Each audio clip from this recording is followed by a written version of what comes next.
tous. Vous m'entendez bien? Parfait. Donc, merci à Promotion Santé Occitanie d'organiser cette journée d'échange régional sur les CPS.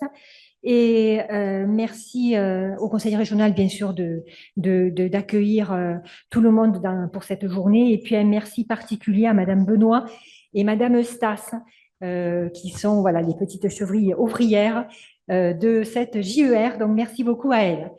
Alors, les CPS, les compétences psychosociales, sont des compétences de vie utiles au quotidien pour chacun.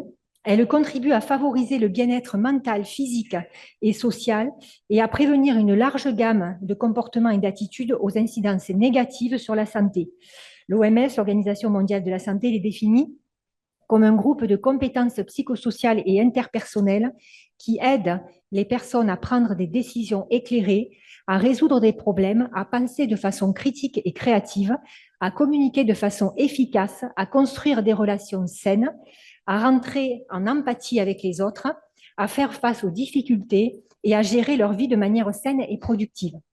Le référentiel sur les CPS de l'Agence nationale de santé publique France de 2022 les décrit ainsi: les CPS constituent un ensemble cohérent et interrelié de capacités psychologiques, cognitives, émotionnelles et sociales, impliquant des connaissances, des processus intrapsychiques et des comportements spécifiques qui permettent d'augmenter l'autonomisation et le pouvoir d'agir, de maintenir un état de bien-être psychique, de favoriser un fonctionnement individuel optimal et de développer des interactions constructives. Il s'agit de la capacité à mobiliser de façon pertinente un ensemble de ressources des domaines social, cognitif et émotionnel dans une situation donnée en rapport avec la personne elle-même et avec son environnement et son milieu de vie. L'instruction interministérielle du 19 août 2022 fixe le cadre de la première stratégie nationale multisectorielle de développement des CPS chez les enfants et les jeunes, donc pour 2022 à 2037. Cette stratégie a pour objectif principal de définir pour les 15 prochaines années un cadre commun à tous les secteurs, incluant les étapes et les moyens à mobiliser afin que la génération 2037 soit la première à grandir dans un environnement continu de soutien au développement des compétences psychosociales. Cette stratégie comporte 5 axes. Donc, le premier axe est relatif au fait de confier au territoire l'animation et la coordination du déploiement des interventions de développement des CPS, avec, premièrement, mettre en place une coordination territoriale, c'est-à-dire mettre en place un comité territorial, ce qu'on appelle les COTER, réunissant les principaux acteurs en lien avec les enfants et les jeunes. Deuxièmement, s'appuyer sur un diagnostic territorial partagé pour élaborer un plan d'action. Troisièmement, organiser l'appui du niveau régional. Et enfin, mettre des outils à disposition des COTER. L'axe 2, accompagner les professionnels intervenant auprès des enfants, des jeunes et des familles afin qu'ils soient en capacité de développer les CPS des enfants, des jeunes et de leurs parents, avec élaborer des référentiels pratiques et des supports d'auto-formation, développer un plan national de formation initiale et continue dans chaque secteur, favoriser la formation universitaire en encourageant les formations scientifiques dédiées au CPS afin de renforcer l'expertise académique et d'appuyer les dynamiques territoriales. L'axe 3, lui, prévoit d'appuyer les interventions de développement des CPS sur des données probantes en incitant les territoires à mettre en œuvre les programmes qui ont été adaptés et qui ont fait leurs preuves dans le contexte français, enrichir les autres interventions CPS grâce aux critères d'efficacité reconnus, rendre accessible au grand public un programme en ligne.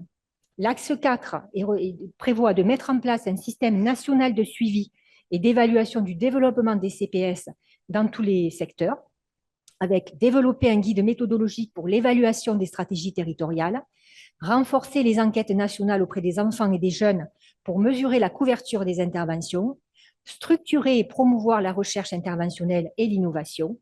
Et enfin, l'axe 5 prévoit de mettre en place un cadre institutionnel pour que la génération 2037 grandisse dans un environnement de développement continu des CPS. Alors là, j'ai fait le niveau national. Maintenant, je vais parler un petit peu du niveau régional qui vous sera détaillé un peu plus dans la journée. Mais donc, la stratégie de développement des CPS est largement déjà reprise dans la convention que nous avons signée entre l'ARS et les rectorats de Toulouse et de Montpellier, donc convention cadre signée en décembre 2024. Un travail est en cours pour construire une feuille de route régionale sur les déploiements des CPS qui s'inscrit dans une démarche stratégique visant à renforcer la promotion de la santé, la prévention et le bien-être tout au long de la vie. Elle repose sur une vision partagée entre les acteurs institutionnels, éducatifs, sanitaires et sociaux, afin d'assurer un déploiement cohérent, équitable et durable sur l'ensemble du territoire. Donc, la première étape, déjà, consiste à réaliser un état des lieux régional des initiatives existantes en matière de développement des CPS, donc les programmes déjà déployés, les ressources humaines et financières qui sont disponibles, les partenariats en cours, les besoins repérés par les territoires et les publics. Ce diagnostic partagé permet de définir les priorités d'action et d'identifier les leviers à mobiliser. Cette feuille de route est copilotée en Occitanie au niveau régional par l'ARS et les deux rectorats avec l'appui de Promotion Santé Occitanie.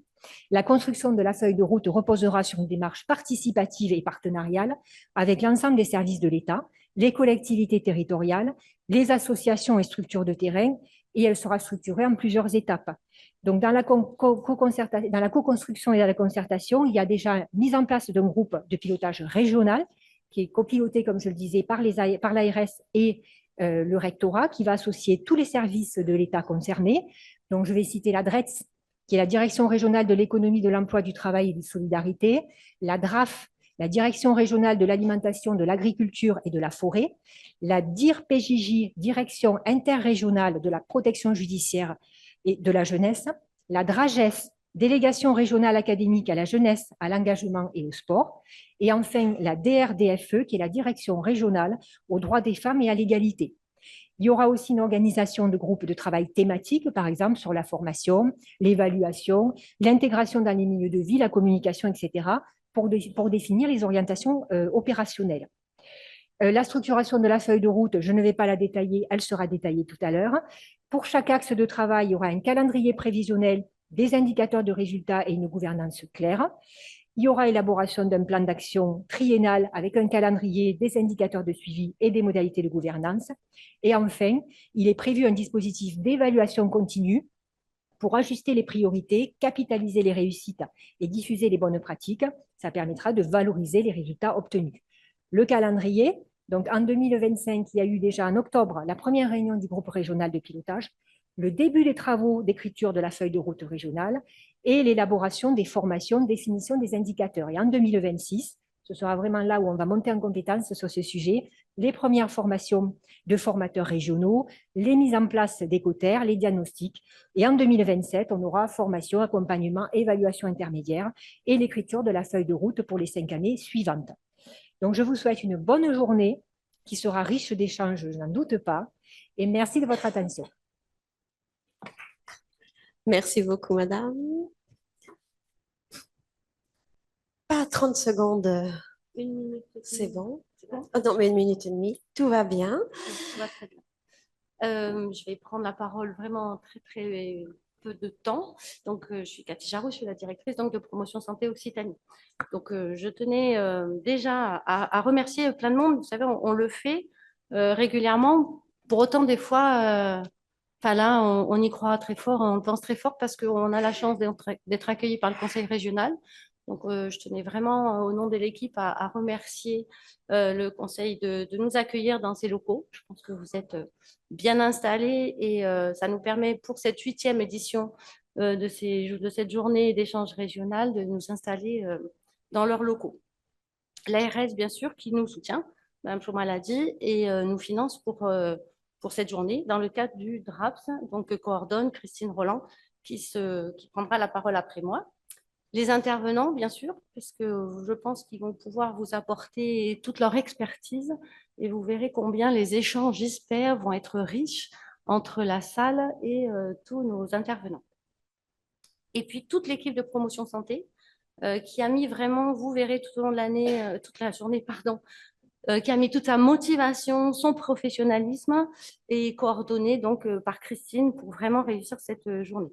Et puis, merci à vous qui venez de toute l'Occitanie. On le sait, c'est pas toujours très simple. On a une grande région, mais on est ravis de pouvoir vous accueillir et en présentiel, mais aussi en distanciel parce qu'on est plus de 300 personnes qui suivent donc cette journée en distanciel et 150 personnes au départ inscrits sur cette journée en présentiel. Et comme vous venez de tous les champs, de tous les domaines, eh ben, c'est assez représentatif de ce qu'on veut faire en termes de, je ne suis pas hyper douée en micro, en termes de compétences psychosociales, puisque, comme l'a dit Mme Choma, et on va le reprendre tout au long de la matinée, on est bien dans l'intersectorialité. 150 personnes, je l'ai dit. Quant à l'organisation, Christine va en dire 2 mots de plus. Mais nous, ce qu'on a souhaité, c'est vraiment construire cette journée dans le sens et dans les valeurs des compétences psychosociales. On a parlé des locaux. On a voulu vous offrir un environnement favorable pour que vous puissiez apprécier et appréhender tous les concepts qu'on va pouvoir vous donner. Vous donner aussi des outils qui sont essentiels pour utiliser toutes ces compétences psychosociales. Vous avez vu qu'on a un stand de documentation. Vous pourrez consulter le dossier de connaissances qui est vraiment un outil vraiment essentiel. Et on peut encore remercier Émilie Beck, qui n'est pas là, mais qui est la documentaliste du CREAI ORS, puisqu'on est partenaire du CREAI ORS pour ce dossier de connaissances. Il va, et j'espère, vous servir tout au long de vos expériences professionnelles. Et puis, on a voulu aussi mettre en place des échanges d'expériences entre vous. Vous le verrez au niveau des ateliers et j'espère au niveau des échanges au cours de la table ronde. Et puis, vous laissez la parole. Donc, vraiment, n'hésitez pas. On le dit, on le redit. On n'ose jamais trop poser les premières questions. Mais on est entre nous, quoi. Et c'est l'occasion de pouvoir échanger tous ensemble. C'est tout.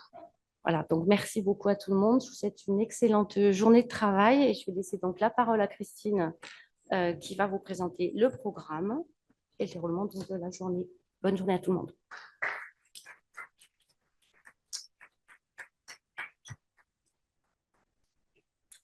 Bon, apparemment, il faut mieux que je baisse les micros. Voilà. Je pense que vous m'entendez.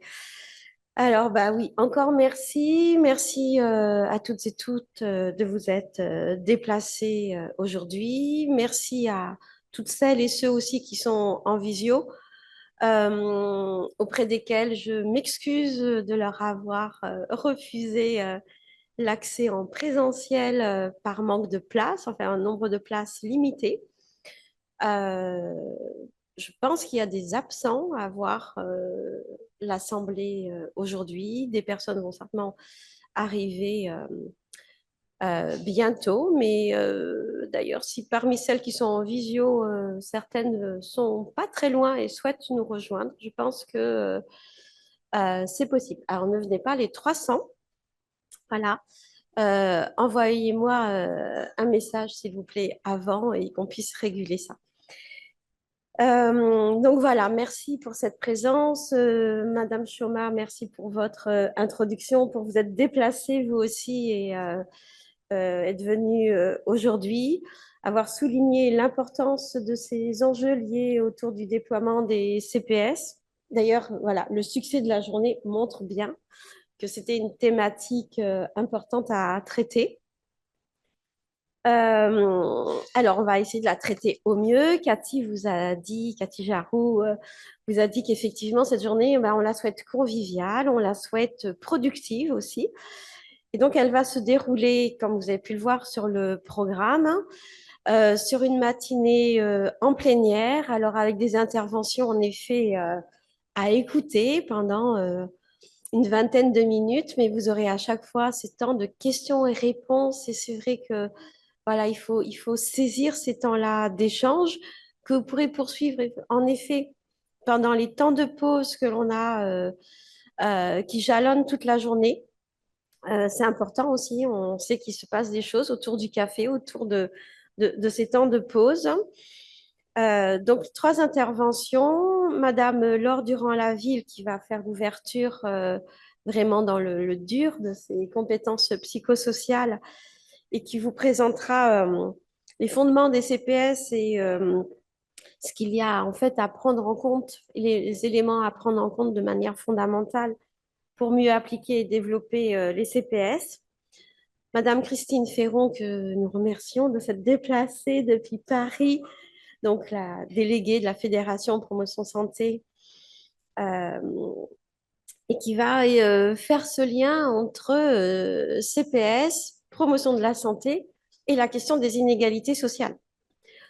qui est un fer de lance des promotions santé, et comment on croise CPS et inégalité sociale de santé. Et enfin, donc, troisième intervention de la matinée, Magali Stas, qui sera vivement applaudie, je pense, aujourd'hui. Nous remercions d'être venue sur son temps de congé, pour pas, voilà, et qui va intervenir en même temps que, à deux voix avec Cécile Benoît, donc notre collègue de promotion santé, référente notamment sur les compétences psychosociales. Donc, ces interventions, les temps de pause prévus nous amèneront à la pause déjeuner. Alors, vous allez avoir droit à un buffet de produits locaux, végétariens. Là aussi, dans l'esprit CPS, je dirais, pour avoir le respect aussi de l'environnement tout en se régalant. Ça vous sera servi dans la salle attenante, là où il y avait la pause café, avec une partie sucrée qui sera sur l'espace d'accueil. L'après-midi. L'après-midi, après ce temps de restauration, 5 ateliers, vous vous êtes inscrits et répartis entre ces différents ateliers. Là, les personnes en visio, effectivement, ne pourront plus les suivre, puisque là, c'est vraiment pensé comme des temps de travail, d'échange, avec un temps de production participative, hein, qui doit nous permettre de dégager des éléments de transférabilité autour des questions traitées au sein de chaque atelier, de manière à pouvoir en faire une synthèse en fin de journée. Donc, les 3 ateliers, un temps de pause à 16 heures, et là, effectivement, cette table ronde pendant laquelle on donnera la parole à une personne par atelier pour nous dire succinctement, en fait, ces éléments essentiels à retenir, à transférer, à transmettre, à discuter auprès de tout le monde. Et au vu des 5 synthèses des ateliers, on essaiera d'élaborer un propos transversal, englobant, autour des points communs et des différences qui auront émergé autour des 5 ateliers et des questions traitées. Et puis, pendant cette journée, on va aussi comme expérimenter des modalités d'évaluation. Alors, vous n'allez pas échapper au questionnaire d'évaluation un peu classique, qui est téléchargeable. Vous avez le QR code sur le dossier qui vous a été remis à l'accueil. Si vous allez au stand de promotion santé, vous allez aussi avoir ce QR code. Vous avez un exemplaire papier. On vous invite à le remplir de préférence en ligne parce que vous comprenez que comme ça, on n'a pas à saisir les réponses. Ça nous permet aussi d'avoir un suivi un peu en temps réel du remplissage. Ce questionnaire concerne aussi bien les personnes en présentiel qu'en distanciel.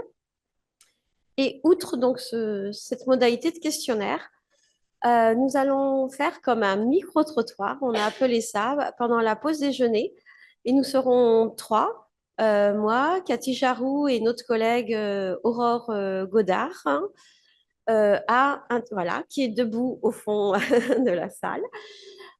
Et on viendra interviewer quelques-unes d'entre vous autour de 3 questions rapides, quelques minutes, vous inquiétez pas, on ne vous empêchera pas de déjeuner, mais avoir votre ressenti sur la matinée. Autre moment de méthode d'évaluation qu'on a imaginé, ça sera pendant les ateliers. Là, ça sera passif pour vous, je dirais, puisque c'est les animateurs des ateliers qui vont observer, noter des choses de comment ça se passe au niveau de l'ambiance, au niveau des échanges, voilà, faire cette observation et tout en menant une auto-évaluation de leur propre animation par rapport à leur ressenti et à la production des ateliers. Un dernier mot, vous avez vu dans le hall d'accueil des affiches, donc des panneaux d'affichage avec des affiches qui rendent compte d'actions basées sur des compétences psychosociales qui ont été déployées en région Occitanie. Ces affiches sont également en annexe du dossier de connaissances que vous avez reçu par mail avant la journée, que vous pouvez également télécharger si besoin grâce à des QR codes présents sur le stand de promotion santé. Ce dossier de connaissances, en effet, va vous permettre d'avoir une synthèse des données scientifiques et, je dirais, pratiques sur la question des CPS, de leur déploiement, de la question politique et opérationnelle de cette notion. Et pour finir, eh bien, justement, pour vous annoncer, donc, nous n'avons pas pu avoir un élu en ouverture. Mais ceci dit, voilà, Monsieur Boone, le conseiller régional en charge des questions de santé, nous rejoindra en fin de journée au moment de la restitution et pourra clôturer donc notre rencontre. Voilà, donc à nouveau, je vous souhaite une bonne journée et je donne la parole à Madame Laure Durand-Laville.